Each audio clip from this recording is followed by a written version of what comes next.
වතුර ටිකක් දෙන්න.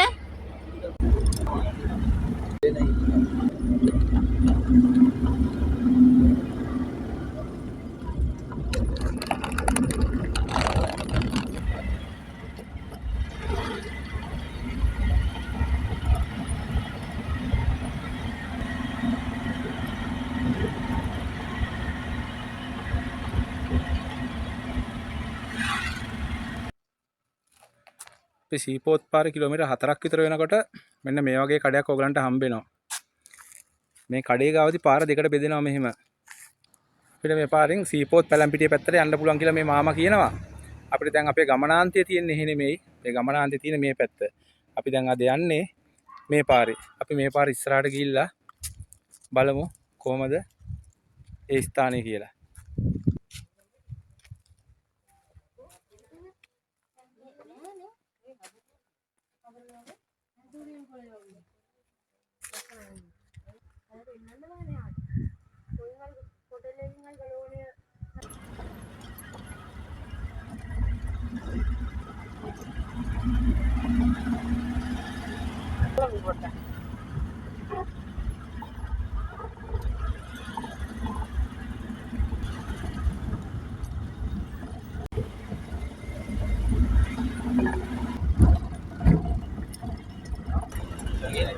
Head south.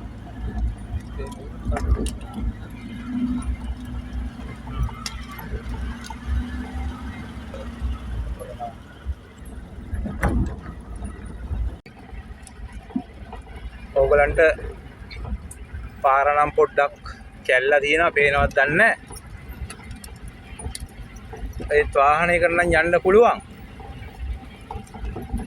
කොහොමත් ඉතින් දුෂ්කර මාර්ගවල තමයි ලස්සන ස්ථාන පිහිටලා තියෙන්නේ. අපිට තව ටික දුරක් යන්න වෙනවා අපේ ගමනේ අවසානය දක්වා. අපි මේ පාරේ මීටර් 200ක් විතර ආවට පස්සේ අපිට හම්බුණා මේ වගේ ස්ථානයක්.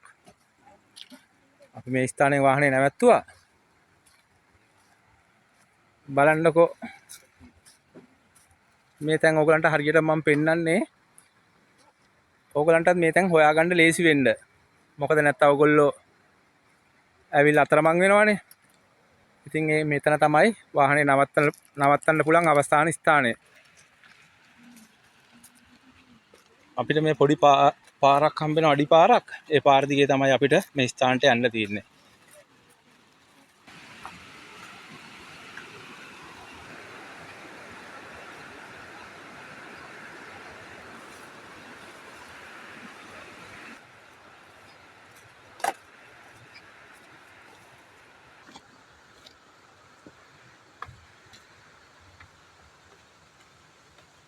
පාර දිගේ ඔයගලන්ට යනකොට හම්බ වෙනවා මේ වගේ ගල් බැම්මක්. තම කියනවා ගල් අත්තිවාරමක් වගේ තැනක්. ඉතින් ඒක දිගේ තමයි අපිට ඒ ස්ථානට යනකම් යන්න තියෙන්නේ. අපිට මේ වාහනේ නවත්තන තැන ඉඳලා මීටර් 100ක් විතර පයින් එන්න ඕනේ. අපි දැන් ඉතින් මේ ස්ථානෙට ආවා. බලන්නකෝ මේ ස්ථානේ කොච්චර ලස්සන තැනක්ද කියලා.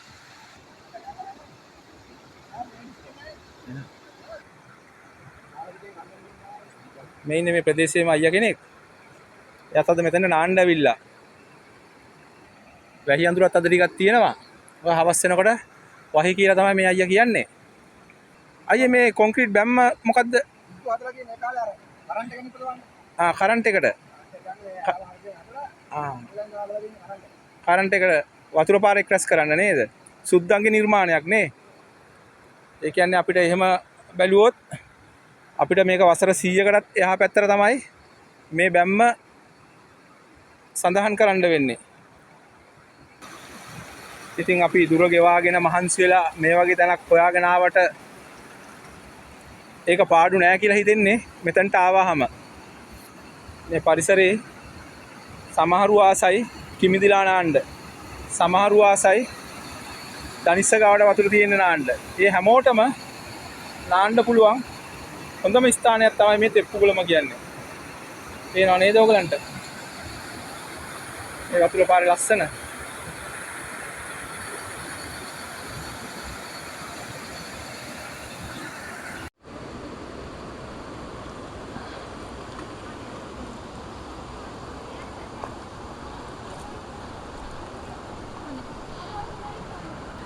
ඔයගොල්ලෝ ගොඩක් වෙලාට නාන්න ස්ථාන වලට ඔයගොල්ලෝ ඇවිල්ලා හැරලා යනවා ඇති.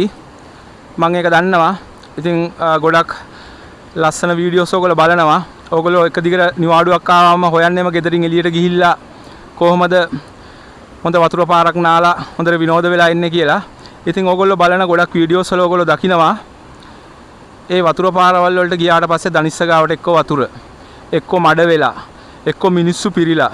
ඉතින් ඒ වගේ ස්ථාන වලට ගිහිල්ලා ඔයගොල්ලෝ අනන්තවත් හැරිලා ඇවිල්ලා ඇති. ඒ කියන්නේ එතකොට ඔයගොල්ලන්ගේ කාලේ ඔයගොල්ලෝ ප්ලෑන් කරලා එන ඒ ගමන ඒ ඔක්කොම ඔයගොල්ලන්ට කිසිම තේරුමක් නැතුව ඒ දවස් ඔයගොල්ලන්ට ගත කරන්න සිද්ධ වෙනවා. මම ඒ වගේ තැන් ඔයගලන්ට අරන් එන්නේ නැහැ. මොකද මම මේ දෙවෙනි වීඩියෝ එක ඔයගලන්ට නාන තැන් වලදී අරගෙන ඉන්නේ. මම එකක් කුමාරි ඇල්ලියේදී අරගෙන ආවා. ඒ වීඩියෝ එකේ මේ දෙවෙනි කොටස කියලා හිතාගන්න. මේක තෙප්පුකුලම. ඉතින් අවිස්සාවෙල පැත්තට එනකොට යටියන්තොර පැත්තට එනකොට ගොඩාක් වෙලාවට ඔයගලන්ට හම්බෙනවා සොඳුරු දිය පාරවල්. ඒක එක දිගට වැහැලා නැවතුනාට පස්සේ ගොඩාක් සක්‍රිය වෙනවා ඒ දිය පාරවල්. එතකොට ගොඩාක් නාන ස්ථාන බිහි වෙනවා. ඉතින් ඔයගොල්ලෝ ඒ ස්ථාන වලට එනවා නම් යටියන්තොර පැත්තට එනවා නම් මේ VOI කියන පැත්තටත් මේ VOI තියෙන පැත්තට සීපෝත් පැත්තට එන්න අමතක කරන්න එපා. ඉතින් මේ ස්ථානය ගැන ඔයගලන්ට මම දෙයක් කියන්න කැමතියි. ඔයගලන්ට පේනවා මේ බැම්මක් බැඳලා තියෙනවා. මේ බැම්ම බැඳලා තියෙන්නේ මීට වසර 100කටත් එහා පැත්තේ කියලා තමයි මට දැනගන්න ලැබුණේ. මොකද මේ බැම්මේ මේ පැත්තෙන් පිරෙන වතුර අර අපි දැන් ඉස්සෙල්ලා අපි මේ පැත්තට ආවා මීටර් 100ක් විතර දුරට පයින් ඇවිදගෙන එනකොට ඔයගොල්ලෝ දැක්කා ඒ පැත්තට තියෙනවා මේ බැම්මක් බැඳලා. ඒ බැම්ම දිගේ ඒ තේ කර්මාන්ත ශාලාවට ජලය රැගෙන ගියා කියලා තමයි දැනගන්න ලැබෙන්නේ. එතකොට මේ බැම්ම මේ පැත්තට බැඳලා පස්සේ මේ පැත්තේ පිරෙන වතුරෙන් ජල විදුලිය ලබා ගත්තා කියලත් මේ අපේ වීරසූරිය අයියා මේ පැත්ත ගැන විස්තර කතා කරනකොට කිව්වා. ඉතින් ඒ සුද්දාගේ කාලේ ඉතින් මේ මෑත කාලේ දීදි වෙන මේ විශාල බන්ටක ඉදුණාට පස්සේ ඕගලන්ට මේ ප්‍රදේශයට ඇවිල්ලා මේක සුන්දරත්වය විඳින්න බැරි වෙනවා. මොකද මේ වගේ ස්ථාන ඊට පස්සේ අපිට දකින්න හම්බෙන්නේ නැහැ. මේක දැන්ටමත් මේ පැත්තෙන් ස්වභාවික රක්ෂිතයක් කරලා තියෙන්නේ මේක. මේ පැත්තේ දඩයන් කිරීම මිනිස්සුන්ට වැඩි ගැවසීම එහෙම තහනම් කරගෙන එනවා කියලා තමයි දැනගන්න ලැබෙන්නේ. මං හිතනවා ඕගලන්ට මේ පරිසරය විඳින්න තව වසර කීපයයි ඉතිරි වෙලා තියෙන්නේ. ඉතින් මේ තෙප්පුකුලම ස්ථානයට ඕගොල්ලෝ එන්න. මොකද ස්වභාවිකවම ජලයේ පිරලා තියෙන තටාක කීපයක්ම තියෙනවා. මොකද ආවොත් ඕගලන්ට සාමාන්‍යයෙන් අපි තැනකට ගියාට පස්සේ ස්ථානයේදී එක පිරිසක් නානකොට අපිට එතන නාන්න අපි කැමති නෑ. අපි විනෝද වෙන්න කැමති නිදහසේ. සමහරු ඉතින් ගෝසාකාරී විදියට විනෝද වෙනවා. ඉතින් ඒකට අපි කැමති නෑ සමහරු. ඉතින් එහෙම ඒ වගේ තැනුත් මෙතන අපිට නිර්මාණය කරගන්නත් පුළුවන්. ඉතින් එහෙම පොඩි අයට නාන්න පුළුවන් පොඩි තටාකක් තියෙනවා. ඒ වගේම විශාල තටාකත් මේ පැත්තට බැලුවොත් එimhe ඕගලන්ට බහැලා නාන්න පුළුවන්. අපේ එක එක උස මට්ටම් අනුව වතුර තියෙන ස්ථාන තමයි මේ තියෙන්නේ. අපිට අපි කොච්චර ආරක්ෂිතව නාන ස්ථාන කියලා අපි මේවා දැම්මත් ඕගොල්ලෝ දන්නවා එක දිගට වැස්සොත් උඩහට ඒ උඩහින් එන වතුර පාර එක පාරට වැඩි වෙනවා. ඒ වැඩි වෙන වෙලාවට අපි දන්නේ නැහැ වතුර වැඩි වෙන්නේ මොන වගේද කියලා. ඒ වතුර පාරකට අපිව ගහගෙන යන්න පුළුවන්. එතකොට අපි ඒ ගැනත් අවධානය යොමු කරන්න ඕනේ මේ වගේ දිය පාරවල් වල නානකොට. ඉතින් මම ගොඩාක්ම ගේන්නේ ඒ වයින් ආරක්ෂිතව නාන්න පුළුවන් ස්ථාන ටිකක්. මොකද අපිට හැම ස්ථානෙම මෙහෙමයි කියන්න බෑ. ඒක නිසා ඕගොල්ලෝ ඒ ගැනත් සැලකිලිමත් වෙන්න. ඕගොල්ලෝ නානවා වගේම විනෝද වෙනවා වගේම ඕගලන්ගේ ආදරණීයන්වත් පරිස්සම් කරගන්න ඕගොල්ලෝ වග බලා ගන්න ඕනේ කියන එක මම ඕගලන්ට කියනවා. ඉතින් මේ VOI පැත්තට එනකොට මේ VOI පැත්තේ තව ටිකක් ඉස්සරහට එනකොට මේ සීපෝත් පැත්තට යනකොට ඕගලන්ට හම්බෙනවා ඕලු වැල්ලත්. ඕගලන්ට ඕලු වැල්ලත් නරඹ ගන්න පුළුවන්. මගේ ඉස්සරහේ වීඩියෝ එකේදී මම ඕලු වැල්ල ගැනත් ඕගලන්ට ලස්සන වීඩියෝ එකක් අරගෙන එන්නම්. මගේ මූලික බලාපොරොත්තුව තමයි ඕගලන්ගේ නිවාඩු දවසක් සාමාන්‍යයෙන් එන දවසට නිවාඩු දවසට දීර්ඝ නිවාඩු දවසකට ඕගලන්ට හොඳ ලස්සන නාන තැන් ටිකක් මගේ YouTube එක හරහා අරගෙන එන්න. ඉතින් ඒ අරගෙන එන හැම නාන ස්ථානයක්ම ඕගලන්ට ප්‍රවේශමෙන් නා ගන්න පුළුවන්. නැවත හැරිලා ගෙදර නොයන මට්ටමේ ස්ථානයක් සම්බන්ධව වීඩියෝ එකක් කරන්න තමයි මගේ ආසාව. මොකද මම මිනිස්සුන්ගේ ඒ කාලේ නාස්ති කරන්න කැමති නෑ. මොකද ඒ මිනිස්සු කොයි වෙලෙත් ආස ඒගොල්ලෝ හිතේ තියාගෙන මේ බලාපොරොත්තු ඒ විදිහටම ඉෂ්ට කරගෙන මතකයක් ඉතිරි කරගන්න ඒ මතකේ ඒ විදිහට ඉතිරි කරගන්න පුළුවන් ස්ථාන ටිකක් තමයි මම ඕගලන්ට අරගෙන එන්නේ. මේ අයියාගේ නම වීරසූරිය. මේ අයියා තමයි මේ ප්‍රදේශයේ උපන් ගම්කාරයෝ. ඉතින් මේ අයියා කියන විදිහට මේ පැත්ත රක්ෂිතයක් කරලා තියෙන්නේ. මේ පැත්තේ දඩයම් කිරීම ඔක්කොම තහනම් කරලා තියෙන්නේ. මේකේ ලොකු විස්තරයක් මේ අයියාත් එක්ක මම කතා කරා. මම ඒ විස්තරෙත් ඕගලන්ට කියන්නම්. ඉතින් මේ වටපිටාවත් ඕගොල්ලෝ මේත් එක්කම බලන්න. ඉතින් ඕගලන්ට ආවොත් මේ වීරසූරිය අයියාව හම්බෙලා මෙයාට කෝල් කරලා මේ පැත්තට ආවොත් මේ අයියාගෙන් උදව් අරගෙන මේ ඕන තැනක් ඕගලන්ට නරඹන්න බලන්න කරන්න පුළුවන්. අයියා මට කියන්නකෝ ඔයාගේ ටෙලිෆෝන් නම්බරෙත් ඔහොමම 076යි 7944යි 370. ඒ වීරසූරිය අයියට කිව්වොත් ඒ වීරසූරිය අයියා ගොඩක් ඕගොල්ලොත් එක්ක ෆ්‍රෙන්ඩ්ලි වෙයි. මොකද ඕගොල්ලෝ නොදැනෙනවට වැඩිය මේ පැත්ත දැනගෙනම එනකොට කෝල් එකක් දීලා ඕගලන්ට පුළුවන් ඕනම උදව්වක් ඒ මනුස්සයගෙන් ගන්න. ඉතින් මටත් මෙතනට ආවට පස්සේ තමයි මේ මනුස්සයව හම්බුනේ. ඒ මනුස්සයත් එක්ක කතා කරාම මේ පැත්ත ගැන ලොකු විස්තරයක් කිව්වා. අපිට මේ තෙප්පුකුල මේ නාන්න පුළුවන් වෙන්නේ තවත් වසර කීපයක් පමණයි. මම එහෙම කියන්නේ ඒ වීරසූරිය අයියා කියන විදිහට මේකේ ලොකු ව්‍යාපෘතියක් ඉස්සරහට විදේශ රටකින් කිරීමට යෝජනා කරලා තියෙනවා. ඉතින් කොළඹට නල මාර්ගයෙන් වතුර සපයන්න මේගොල්ලෝ මෙතන ලොකු ප්ලෑන් එකක් හදලා තියෙනවා.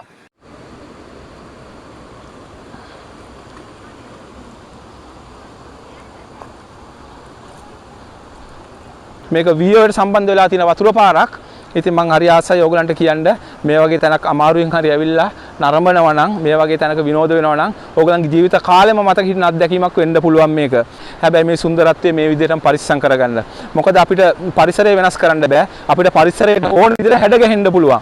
ඕගලන්ට පුළුවන් නම් ඕගොල්ලෝ අරන් එන දේවල් දාලා යන්නේ නැතිව ඉන්නවා වගේම මේ ස්ථානේ අපිරිසුදු වෙලා තියෙනවා නම් එක ටොපිකොලයක් හරි ඇහිඳගෙන ඕගලන්ගේ බෑග් එකේ දාගෙන ගෙදර යන්න කියන එක තමයි මට ඉල්ලන්න දෙන්නේ. එතකොට අපි එකෙන් එක්කෙනාගෙන් මේ විදිහට අපි හැදුනොත් අපිට මේ පරිසරයේ තියෙන කසල අපිට ඉවත් කරන්නත් පුළුවන්. එහෙම වුණොත් එහෙම ඒ ආදර්ශය අපේ ඉදිරි මතු පරම්පරාවත් ගන්නවා කියන එක තමයි මගේ දැක්ම. ඉතින් මම ලස්සන වීඩියෝ ටිකක් ඕගලන්ට අරන් එන්නම් ඉස්සරහටත්. මම ඕගලන්ට මීට ඉස්සෙල්ලා ආරක්ෂිතව දිනාන ස්ථාන ටිකක් ගැන විස්තරයක් කරා. ඒ දිනාන ස්ථාන මොකද මම කැමතිත් නෑ අපේ ආදරණීයන් අපි අතරින් ඉවත් වෙනවට. ඒගොල්ලොත් ආරක්ෂා කරගෙන මේ තැනුත් ආරක්ෂා කරගෙන අපිත් විනෝද වෙලා යන්න තියෙනවා නම් ඒක තමයි අපිට කරන්න පුළුවන් එකම දේ. ඒ වගේම මේ පරිසරයේ මේ පෞගිය ටිකේම වැහැලා තියෙනවා. වැහැලා තියෙන නිසා මේ වීරසූරිය අයියා කියන විදිහට හවස් වෙනකොට මේ පරිසරයට දැනුත් පොඩි පොදක් යනවා වහීවි.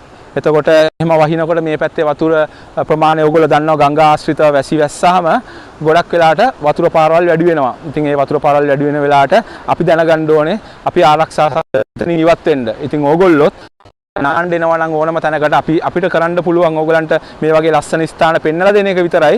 ඉතින් ඒ වගේම ඕගලන්ගේ ආරක්ෂාව සම්බන්ධව ඕගොල්ලෝ වගකීම බාර ගන්න ඕනේ. මොකද මේ මම ගොඩක් වෙලාට ගේන වීඩියෝ වල නම් ඕගලන්ව ඇවිල්ලා හැරිලා යන තැන් මම ඕගලන්ට පෙන්වන්නේ නැහැ. මොකද සමහර මිනිස්සු වීඩියෝස් දාලා තිනවා අපි ඇත්තටම එතනට ගියාට පස්සේ එතන නාන්න බෑ වතුර මඩ වේ කාම් ඒ වගේ ලස්සනයි කියලා ලස්සන ෆොටෝ දාලා පෙන්නුවට වැඩක් නැහැ. අපිට ඇවිල්ලා හැරිලා යන්න උනොත් අපිට ඇත්තටම හරි කනගාටුයි. මේ වගේ ස්ථානයක් ඇවිල්ලා ඇයි අපි මෙච්චර අපේ කාලේ නාස්ති කරගෙන නිවාඩු දවසක් අපි එනකම් බලාගෙන ඉන්න ලස්සන තැනකින් නාලා ලස්සනට ඒ මොහොත විඳලා යන්න. ඒ ඉතින් ඒ ලස්සන සොඳුරු මොහොත ඕගොල්ලෝ විසින් ඒ ගිලිහි යන්න දෙන්න එපා. ලස්සන වීඩියෝ ටිකක් මම ඕගලන්ට අරගෙන ඉන්නම්. හොඳම ස්ථාන ටිකක් ගැන මාව ඕගොල්ලෝ subscribe කරලා තියාගන්න. ඕගොල්ලොත් පුළුවන් හැම අවස්ථාවකම ඕගලන්ගේ ජීවිතේ සතුටින් ගත කරන්න ඕගොල්ලෝ උත්සාහවන්ත වෙන්න. මොකද අපි මිල මුදල් අපේ පොත්පත්වල මේ දාගෙන හිටියට අපිට කවදාකවත් සතුටක් නැහැ. අපි මේ දේවල් පොත්පත්වල තියලා මැරලා යනවා. අපිට ඒ දෙයට ඉඩ දෙන්න එපා. අපේ පෝසත්කම කියන්නේ මං හිතන්නේ මිල මුදල් නෙමෙයි. අපි සතුටින් ජීවත් වෙන කාලය. ඒ කාලය ඔයගොල්ලෝ අපත යන්න දෙන්න එපා. ඔයගලන්ට අද සතුටින් ඉන්න පුළුවන් නම් ඒ සතුට අදම පවත්වා ගන්න. මොකද හෙට කියලා දවසක් අපිට තියෙවිද දන්නේ නැහැ. ඉතින් අපි ගොඩක් වෙලාට අපේ ඒ සතුටට බාධාවක් එල්ල වෙන විදිහේ වැඩ අපි යොදා ගන්න එපා. අපිට කරදර දෙන විදිහේ වැඩ යොදා ගන්න එපා. නාන්න දෙන්න විනෝද වෙන්න කන්න බොන්න තමන්ගේ ආරක්ෂාව සලසා ගන්න. එහෙනම් ඕගලන්ට සුබ දවසක් ජය වේවා.